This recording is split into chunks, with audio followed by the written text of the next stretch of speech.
तिमी दिनको 8 घण्टा लेक्चर हेर्छौ, टिचरको अलमोस्ट सबै लेक्चरहरू फिनिस गर्छौ, तर मक टेस्टमा 120 मार्क्स एक्सपेक्ट गरेका हुन्छौ अनि जम्मा आउँछ कति 70 र 80।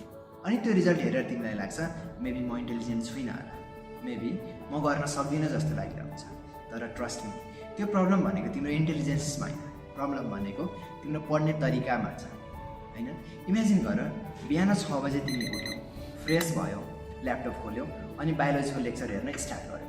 टिचरले एक्सप्लेन गर्नुहुन्छ, मजाले सुरुदेखि भिडियोमा एक्सप्लेन गर्नुहुन्छ सरले, अनि आफूलाई भिडियो हेर्दाखेरि लाग्छ सब बुझिरहेको छु, यो पनि आउँछ त्यो पनि आउँछ जस्तो लागिरहेको हुन्छ। त्यसपछि फेरि नेक्स्ट लेक्चर हेरिन्छ, नेक्स्ट लेक्चर फिजिक्सको हेरिन्छ, अनि त्यसपछि फेरि अर्को केमिस्ट्रीको हेरिन्छ। दिन सक्यो, राति सुत्दा लाग्छ आज त मैले लास्टै नै धेरै पढेँ, एकदम खुसी फिल भइरहन्छ आफूलाई। तर नेक्स्ट मर्निङ एकजना साथीले सोध्छ ओइ मैले ग्लाइकोलाइसिस एक्सप्लेन गर्दैन, अनि ब्रेन एकछिनको लागि कम्प्लिटली ब्ल्याङ्क हुन्छ। किनभने understanding during lecture and remembering during exams are two different things. Good होइन, लेक्चर सबै इजी लाग्छ because teacher is doing all the hard work, teacher is connecting the concept है, teacher is recalling the information, teacher is solving the problems होइन।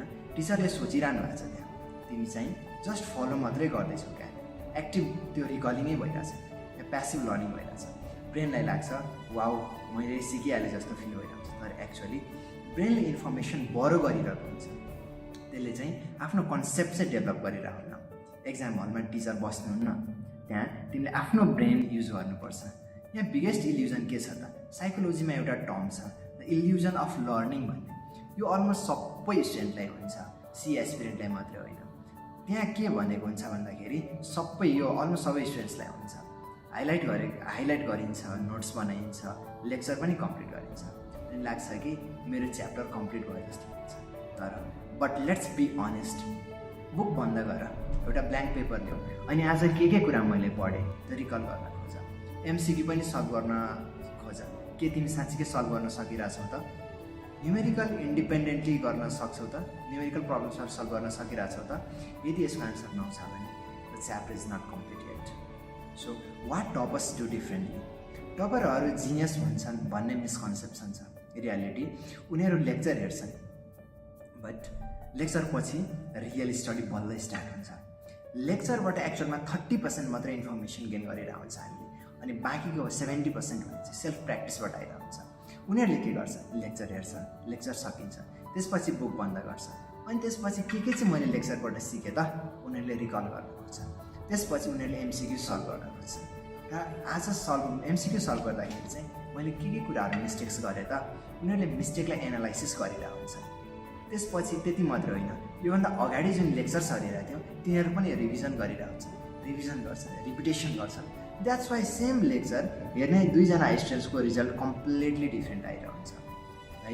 अब यहाँ के छ भन्दाखेरि मेन भनेको जहिले लेक्चर हेर्दाखेरि अन्डरस्ट्यान्ड गर्नुपर्छ, फोकस भएर पढ्नुपर्छ, फोनलाई साइडमा राख्नुपर्छ राइट, अनि बुक बन्द गर्नुपर्छ। हेरिसकिसकेपछि आफ्नो ल्याङ्ग्वेजमा एक्सप्लेन गर्न सक्नुपर्छ।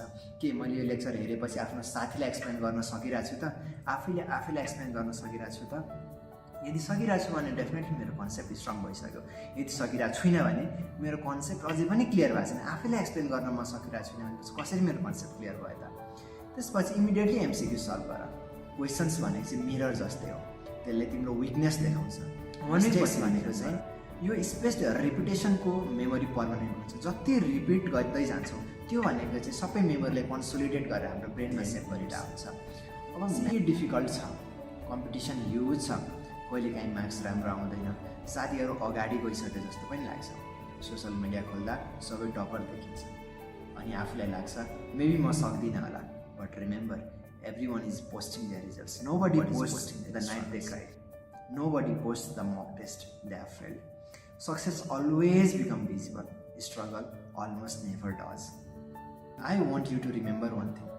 One bad mock test does not decide your future. One weak chapter does not decide your rank. One difficult day does not decide your destiny. Every doctor you admire today once sat exactly where you are sitting right now. They were also confused. They also forgot the concept. They also failed the mock test. The only difference, they didn't quit.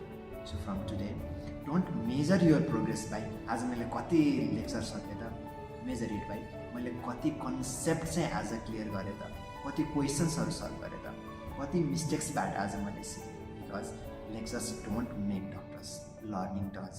And learning begins the moment the lecture ends. So tomorrow, when you open your laptop, don't just watch the lectures, fight with the concept. Challenge yourself, solve the questions, make mistakes. फेरि सिक न, mistake हुँदैन भन्ने त छैन नि, mistakes हुन्छन्, तर त्यो मिस्टेक्सलाई फाइन्ड आउट गरेर सर्ट आउट गरेर फेरि सल्भ गर्नु पऱ्यो नि.